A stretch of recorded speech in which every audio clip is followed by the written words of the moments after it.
O Senhor esteja convosco. Ele está no meio de nós. Proclamação do Evangelho de Nosso Senhor Jesus Cristo, segundo São João.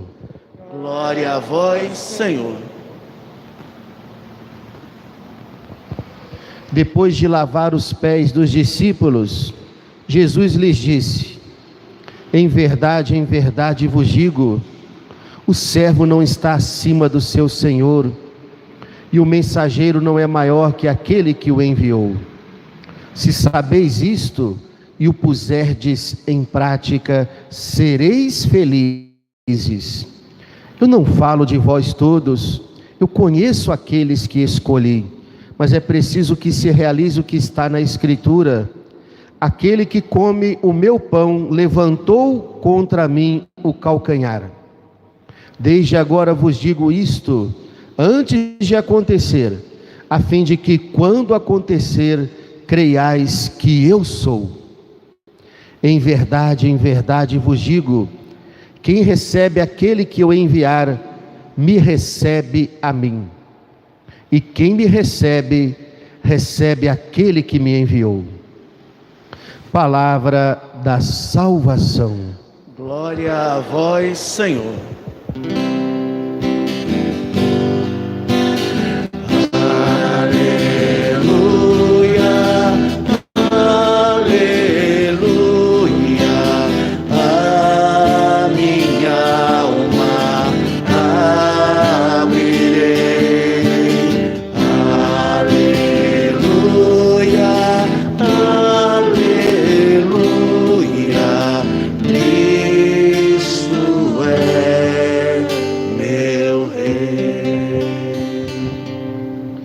Caríssimos irmãos em Cristo, também os que nos acompanham na transmissão desta Santa Missa, o Evangelho de hoje começa com essas palavras de Jesus. Depois do lava-pés, Jesus fala aos seus discípulos: em verdade eu vos digo, o servo não é maior que o seu senhor, nem o enviado é maior do que aquele que o enviou. Jesus disse essas palavras naquela noite da Quinta-feira Santa, onde depois de cear com os apóstolos e de instituir a Santíssima Eucaristia, de uma forma surpreendente, ele se levanta, retira o seu manto, coloca uma toalha em sua cintura e se abaixa, colocando-se numa atitude de servo, como os escravos faziam para com seus senhores. Jesus começa a lavar os pés dos seus discípulos. Esse gesto, é claro, escandalizou os discípulos no primeiro momento, porque no final Jesus vai dizer para eles: eu, vosso mestre e Senhor, vos dei o exemplo, para que façais o mesmo que eu fiz.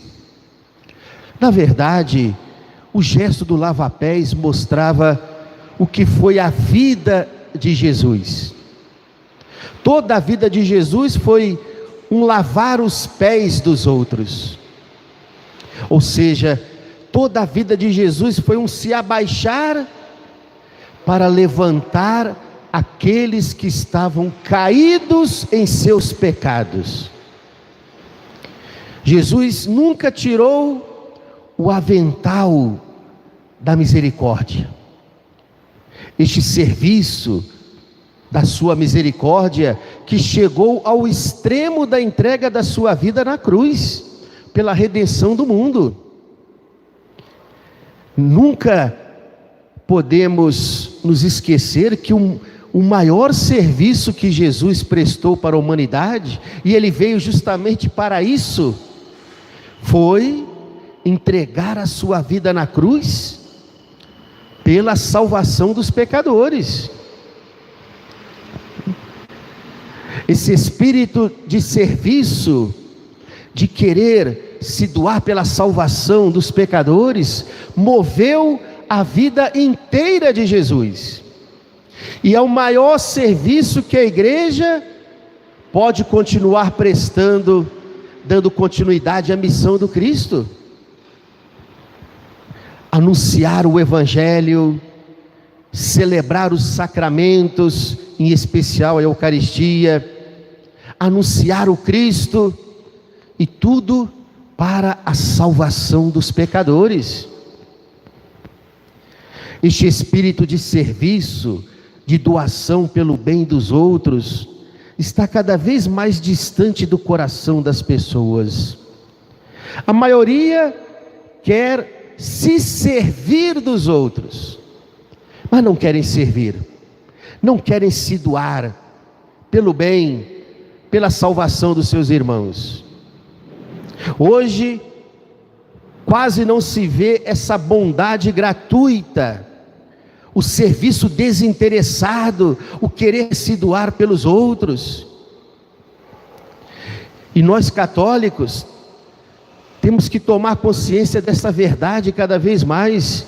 O maior serviço que podemos prestar ao nosso próximo, aos nossos irmãos, é ajudá-los no seu caminho de conversão e de salvação.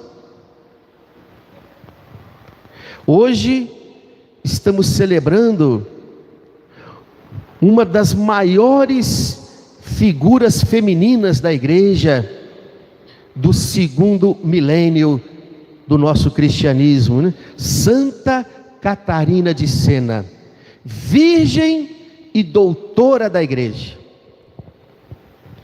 Era praticamente uma analfabeta, mas o serviço que ela prestou à igreja no seu tempo foi algo que marcou a história da igreja para sempre. Nascida no final do século XIV, logo um pouco depois viria, né, o grande cisma da igreja do Ocidente, o chamado cisma católico, onde dois papas, pela primeira vez, disputavam o mesmo trono, o trono de São Pedro. E a igreja sofria, os católicos sofriam com aquilo.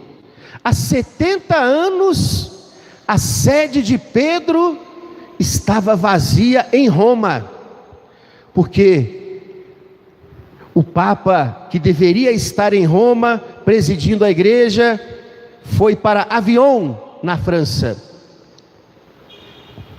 E assim, vários papas naquele período seguiram o mesmo caminho, deixando o trono de Pedro vazio. E quando se levantou um outro falso papa querendo assumir o trono do apóstolo São Pedro, aquela jovem moça analfabeta, de uma família de 21 filhos. Hoje, se os casais pudessem ter meio filho, teria, né? E o que é pior, os casais católicos, hein? Que se casam na igreja e não querem ter filhos. Não estou aconselhando ninguém a ter 20 filhos, né? Isso é para cada família, mas Santa Catarina veio de uma família numerosa, 21 filhos. Nem conseguiu estudar, por isso ficou como analfabeta até a sua fase adulta, onde ela depois vai aprender a escrever e de uma forma muito limitada. Quando ela tinha 7 anos de idade, consagrou a sua virgindade a Jesus. Desejou ser toda de Cristo. Nunca pôde entrar num convento, porque tinha que ajudar a família, assim como os outros irmãos. Era uma família muito pobre, da região de Sena, na Itália. Com 15 anos de idade, ela realizou um pouco esse desejo. de entrar para uma família religiosa, mas como leiga consagrada, ela vai fazer parte da ordem terceira dos dominicanos e vai usar o hábito de dominicana como leiga consagrada. Quando ela soube que um falso papa estava para assumir o trono de São Pedro, ela começou a escrever cartas para os bispos, para os cardeais, para o Papa legítimo Urbano VI, que estava em Avignon. Começou a viajar por várias regiões da Itália, escrevendo para reis, príncipes, governantes. Quando perguntavam para ela: mas se você praticamente não sabe escrever, como é que você está escrevendo essas cartas? Ela dizia: eu peço ao meu anjo da guarda e ele me ajuda. Meu anjo da guarda me ajuda a escrever essas cartas. E de tanto escrever para o Papa Urbano VI sobre a importância dele voltar para Roma, Urbano VI resolve então assumir de forma oficial o trono de São Pedro. O falso Papa é destronado e a igreja consegue vencer aquele cisma, né? Olha só, hein? Uma leiga consagrada a Deus no seu coração, analfabeta, mas que se deixou usar por Deus e prestou esse grande serviço pela salvação das almas. Quantos pagãos se converteram pelo testemunho de Santa Catarina de Sena? Deixou escritos maravilhosos para a igreja. Isso fez dela doutora da igreja. Desses 2 escritos tem as suas 2 grandes obras: os diálogos da Divina Providência e as suas epístolas, as suas cartas. Cartas que na verdade era o seu diário espiritual, as suas experiências místicas que ela fez com Jesus na sua vida de oração. Nessas cartas ela chegou a dizer algo que todo católico precisa aprender na sua vida cristã, senão não vai progredir na sua santidade. É quando ela escreve: aprendi a construir dentro de mim uma cela interior, onde sempre posso me encontrar com meu Deus e adorá-lo, e dessa cela eu nunca vou me retirar. Olha aí as 2 asas da vida cristã, né? Uma mulher profundamente contemplativa, dada a vida de oração, soube construir essa cela no seu interior, ou seja, o seu castelo interior, né? Onde ela se encontrava com o Cristo, adorava o Cristo a cada momento do seu dia a dia, e ao mesmo tempo dada a um apostolado fecundo pela salvação das almas, viajando de um lugar para o outro, escrevendo cartas católicas, onde ela ensinava os pagãos a terem uma vida cristã, a corrigirem os seus vícios e os seus costumes pagãos. Arrastou uma multidão de jovens que queriam também viver como ela vivia, consagrada a Deus no meio do mundo. Fez com que um Papa voltasse para Roma, colaborando com o fim de um cisma na Igreja do Ocidente. E por que isso?